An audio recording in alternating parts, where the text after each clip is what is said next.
Bonjour à tous et bienvenue dans ce briefing des marchés. Je suis Joris Zana, analyste de marché pour DailyFX France et aujourd'hui nous allons donc analyser la paire Euro-CHF. Donc avant de commencer, je vous laisse prendre connaissance de l'avertissement légal sur les risques.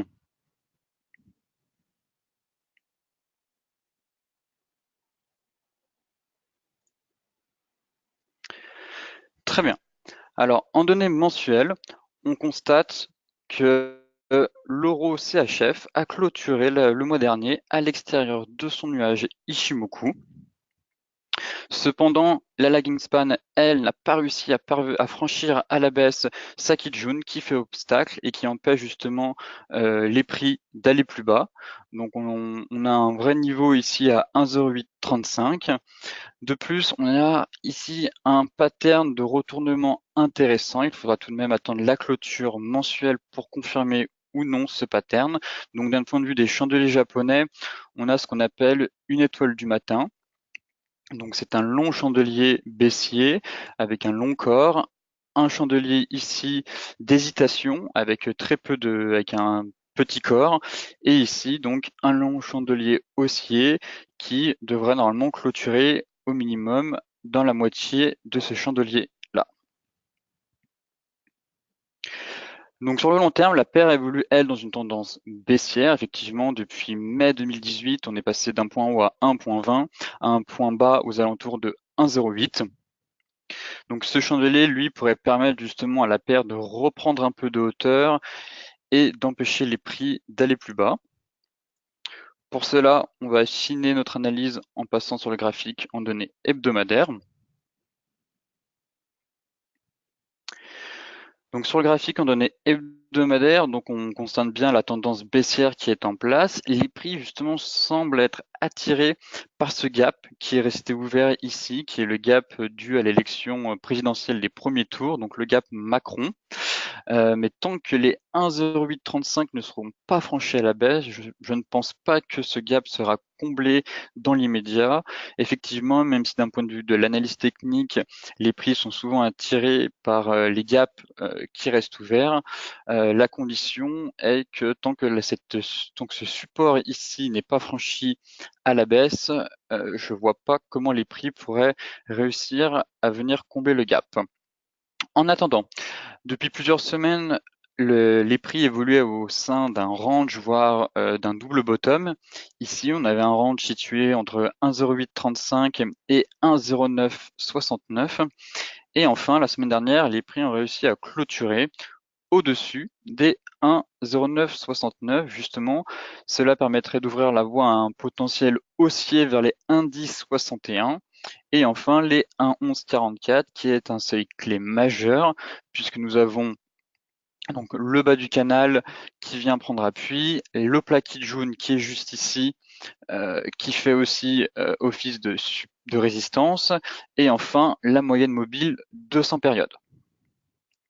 Pour connaître donc plus précisément le potentiel que peut avoir l'euro face au franc suisse, on va descendre sur le graphique en données journalières. Alors effectivement, on avait bien un canal baissier de long terme. La rupture s'est faite par le bas. On voit bien que l'objectif théorique donc du canal a été atteint par les prix. À la suite de cet objectif théorique, donc les prix ont consolidé à l'intérieur d'un range, donc durant plusieurs semaines. Il y a eu plusieurs fausses cassures, que ce soit par le bas, ici avec un bear trap, ou par le haut avec un bull trap. Ici, on a tout de suite réintégré le range avec une étoile du matin. Et inversement, ici, le range a été réintégré avec une étoile du soir. Mais la semaine dernière était intéressante vu que c'était une clôture hebdomadaire et que la clôture hebdomadaire donc s'est fait au-dessus des 1,0969. Pour le moment, je ne vois aucun signal de retournement baissier qui pourrait négliger ou empêcher l'euro de progresser sur son prochain seuil situé à 1,1061. Donc dans un premier temps, on pourrait rejoindre ce palier Et comme je vous le disais, ensuite, ce serait de rejoindre le deuxième niveau situé à 1,1144. Mais effectivement, comme c'est un niveau clé et une zone, on va dire surtout une zone de résistance qui est renforcée, que ce soit par là, ici nous avons donc là le plat Kijun Weekly, le bas du canal, on a la moyenne mobile 200 périodes qui est un peu plus au-dessus, et là nous avons donc aussi la moyenne mobile 200 périodes qui se rapproche doucement donc de ce niveau pour venir renforcer donc cette zone de prix.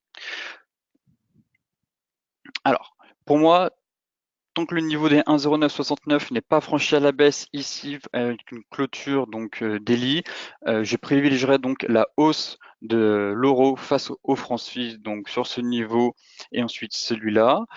Pour affiner justement, on peut descendre sur le graphique en 4 heures.